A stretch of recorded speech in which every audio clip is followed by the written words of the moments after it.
Welcome, wealth seekers. This is the Wealth Whisper, and today we're embarking on a journey through the twists and turns of your financial mind. Our title? The Psychology of Money. The Money Maze Navigating Your Financial Mind. Ever wondered why you splurged on that designer bag when you were feeling down? Or why you can't seem to stick to your budget no matter how hard you try? Well, buckle up, because we're about to explore why your wallet seems to have a mind of its own.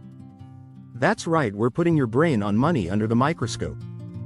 The money maze concept: imagine your financial life as a giant maze. You're standing at the entrance, and financial freedom is at the center. Sounds simple, right? Just navigate the path and reach your goal.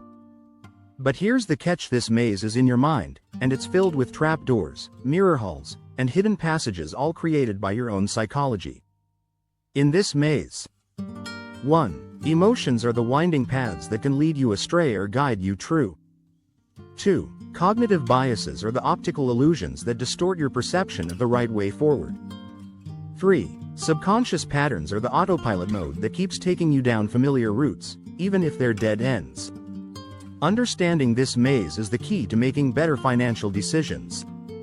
So, let's start our journey through the money maze. Emotion Avenue. How feelings drive financial decisions. Our first stop is Emotion Avenue. Did you know that the part of your brain that processes emotions is also heavily involved in decision-making? That's right, your feelings are backseat driving your finances. Let's look at some emotional drivers. 1. Fear. Ever panic sold stocks during a market dip? That's fear talking. 2. Greed. FOMO. Fear of missing out on the latest investment craze? Hello, greed. 3. Pride. Holding onto a losing investment because you can't admit you were wrong? Pride's got you in a chokehold. Here's a quick exercise. Think about your last big financial decision. Now, try to identify the emotions you were feeling at the time. Were you excited? Anxious? Confident? Understanding these emotional undercurrents can help you make more balanced decisions in the future. Remember, emotions aren't inherently bad. They can sometimes guide us to good decisions. The key is awareness. When you feel a strong emotion about money, pause and ask yourself, is this emotion helping me navigate towards my goals, or is it leading me down a dead end? The Hall of Cognitive Biases. As we continue through our maze, we enter the Hall of Cognitive Biases. These are the trick mirrors of our financial minds, distorting our perception and leading us to irrational decisions. Let's look at some of the most common ones. 1. Confirmation bias. This is our tendency to seek out information that confirms our pre-existing beliefs. In investing, it might lead you to only read news that supports your view of a stock, ignoring red flags. 2. Anchoring. This is when we rely too heavily on the first piece of information we receive. For example, if you see a jacket originally priced at $1,000 now on sale for $750, you might think it's a great deal even if $750 is still overpriced. 3. Loss aversion. We feel the pain of losses more acutely than the pleasure of gains. This can lead to holding onto losing investments too long or playing it too safe with our money. 4. Recency bias. We tend to place too much importance on recent events. In investing, this might lead to chasing performance, buying assets that have recently done well without considering long-term trends. 5. Sunk cost fallacy. This is the tendency to continue with an endeavor because we've already invested time or money, even when cutting our losses would be more beneficial. The tricky part? We're often unaware of these biases as they're happening. The first step to overcoming them is acknowledging their existence.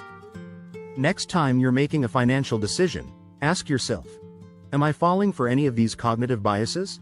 The autopilot chamber. Subconscious patterns. Now we're entering the autopilot chamber, where our subconscious patterns reside. These are the financial habits and behaviors we've developed over time, often without realizing it. Our subconscious patterns are shaped by various factors. 1. Childhood experiences. Did you grow up in a household that was anxious about money? Or one that spent freely? These experiences shape your money scripts. 2. Cultural influences. Societal norms about money can deeply influence our behavior. 3. Repeated behaviors. Actions we've taken many times become automatic, for better or worse. Here's the thing about the autopilot chamber: it can be incredibly helpful or terribly detrimental. Good financial habits like automatic savings can put wealth building on autopilot. But bad habits like impulse spending can sabotage your financial goals without you even realizing it. The key to mastering the autopilot chamber is mindfulness. Start paying attention to your routine financial behaviors. Do you always buy coffee on your way to work? Do you tend to overspend when you're with certain friends? Identifying these patterns is the first step to changing them if needed. The Strategy Center. Tools for navigating the money maze. We've explored the tricky parts of our money maze, but don't worry, I haven't left you without a compass. Welcome to the Strategy Center, where we'll equip you with tools to better navigate your financial mind. 1. The Emotion Equalizer. When you feel a strong emotion about a financial decision, use the 24-hour rule. Wait 24 hours before making any big money moves. This gives your rational mind time to catch up with your emotions. 2. The Bias Buster. For important financial decisions, play devil's advocate with yourself. Actively seek out information that contradicts your initial opinion. This can help combat confirmation bias and lead to more balanced decisions. 3. The Pattern Breaker. To change subconscious patterns, use the if-then planning technique. For example, if I feel the urge to make an impulse purchase, then I will transfer that amount to my savings account instead. 4. The Mindfulness Money Minute. Take 1 minute each day to check in with your feelings about money. Are you anxious? Confident? Confused? Regular check-ins can increase your overall financial awareness. 5. The Goal Visualizer. Clearly define and visualize your financial goals. When our goals are vivid in our minds, it's easier to align our decisions with them, even in the face of psychological obstacles.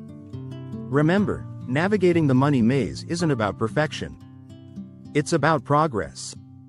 Each time you recognize an emotion, overcome a bias, or change a pattern, you're getting closer to the center of the maze, your financial freedom.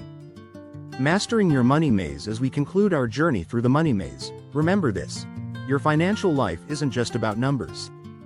It's about understanding and mastering your own psychology. The next time you make a financial decision, big or small, take a moment to consider. 1. What emotions am I feeling? 2. Am I falling for any cognitive biases? 3. Is this a conscious choice or an autopilot behavior? By shining a light on the hidden corners of your financial mind, you're taking control of your journey through the money maze. You're no longer just a wanderer, but a maze master, equipped with the knowledge and tools to navigate even the trickiest passages. Remember, every financial decision is a chance to practice these skills. The more you use them, the stronger they become, and the closer you get to the center of your maze, your ultimate financial goals. This is the Wealth Whisper, reminding you that in the maze of money, your mind is your greatest asset. Keep exploring, keep learning, and keep growing. Until next time, happy navigating. Watch the next video on your screen for more wealth creation wisdom.